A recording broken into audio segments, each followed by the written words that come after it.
When we left off, ma'am, you were sharing about how you really didn't know what to expect or what you were getting into. I'd like to pick up from there. Yes. Also, at that time, in 1999 it was, there hadn't been a Nabagereka in 33 years. So I had no good sense of what the role actually meant to the Baganda. Yeah. And I didn't have any preparations, no briefings or anything of the nature as you'd expect, you know, to be given to a bride to be of a king in this case. So there wasn't any of that. But then again, the kingdoms had been abolished in 1966. And the royal household was totally destroyed. Monarchies were restored in 1993, and then our wedding happened 6 years later in 1999. So at that point, I don't think, you know, that orienting the Nabagereka into her role was a priority, or that even anybody thought about it.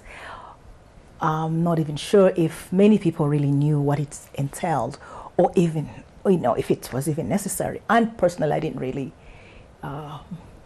ask about it. That, oh, are there any preparations into this role? No, it's not something that I thought about, as a matter of fact. So I really stepped in, oblivious of challenges I had, and I didn't even consider the male prejudices that might exist in a patriarchal society like ours. But looking back, you know, unknowingly, I was being guided by the hand of God.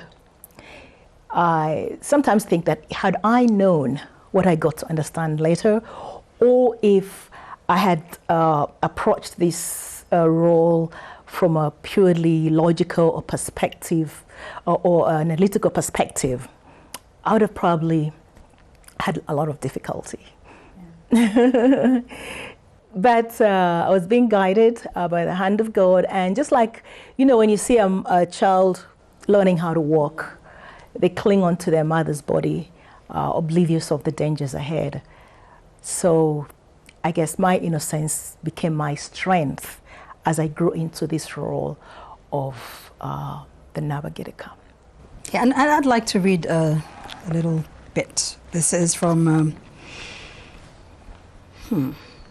I think you articulated it quite well. You say, I honestly never thought about the ramifications of a budding love affair, right?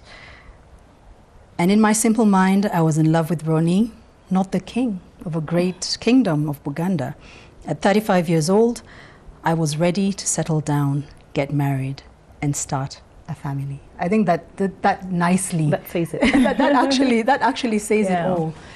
So, in everything that was happening, yes, there were no reference points, but you stepped into this role, and yes, you were guided by God. I think for me, the big question was,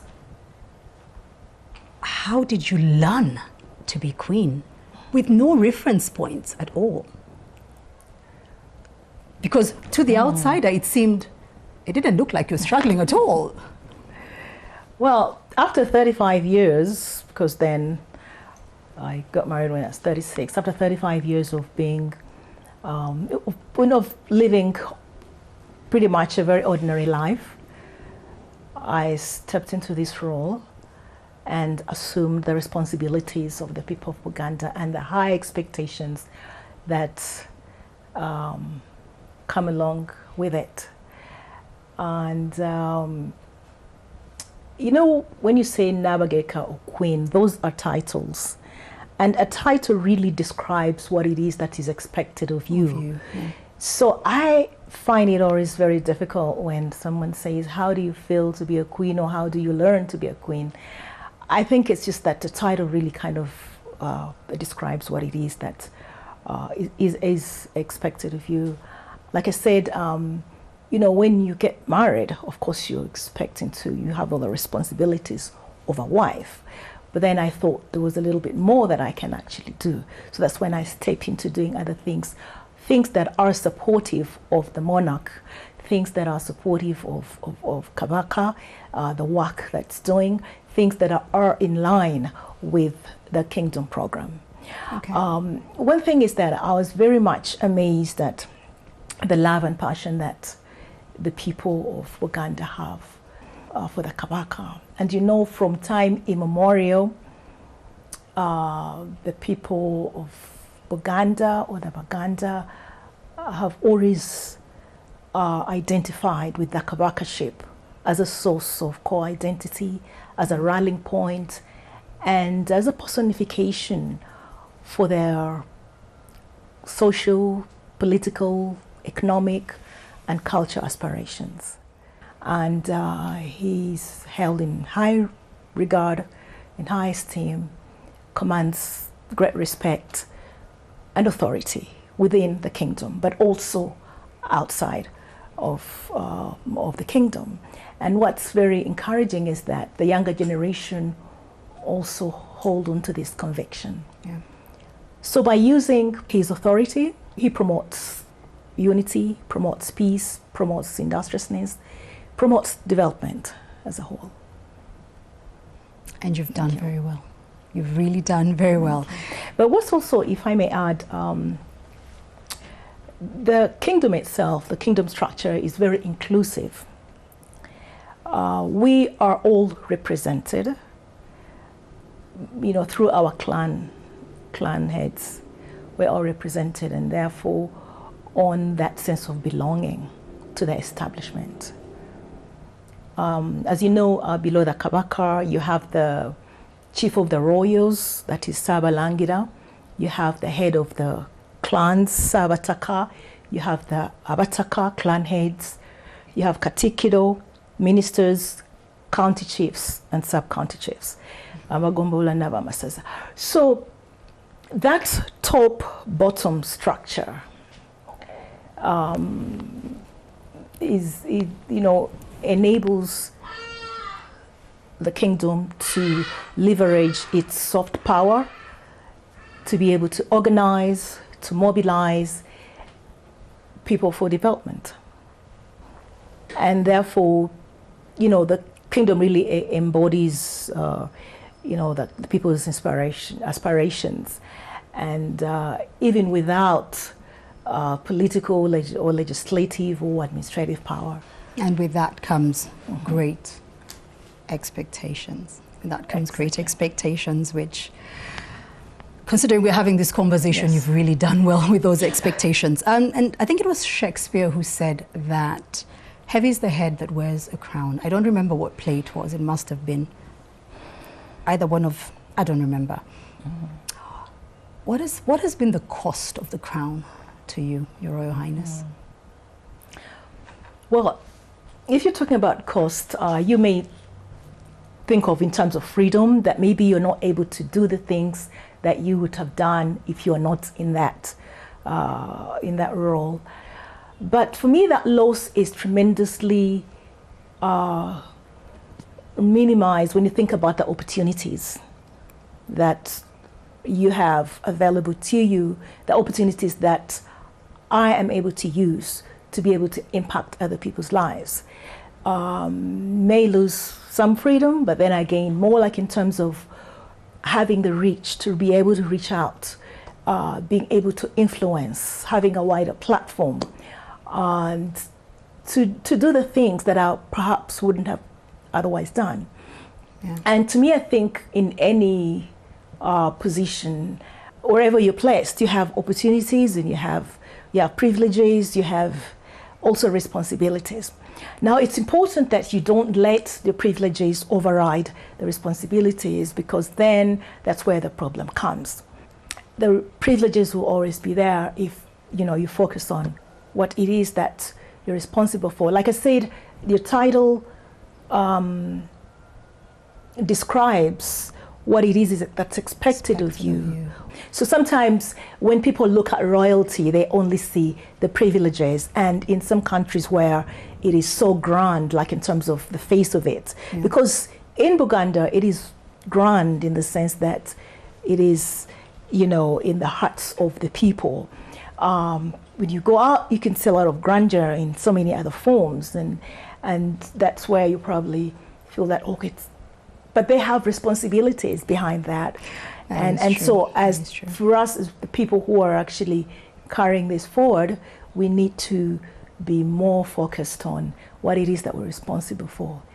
And you speak about expectations, you speak about perceptions, and when we think about royalty, true to form, we think perfection incarnate. We think everything is super breezy.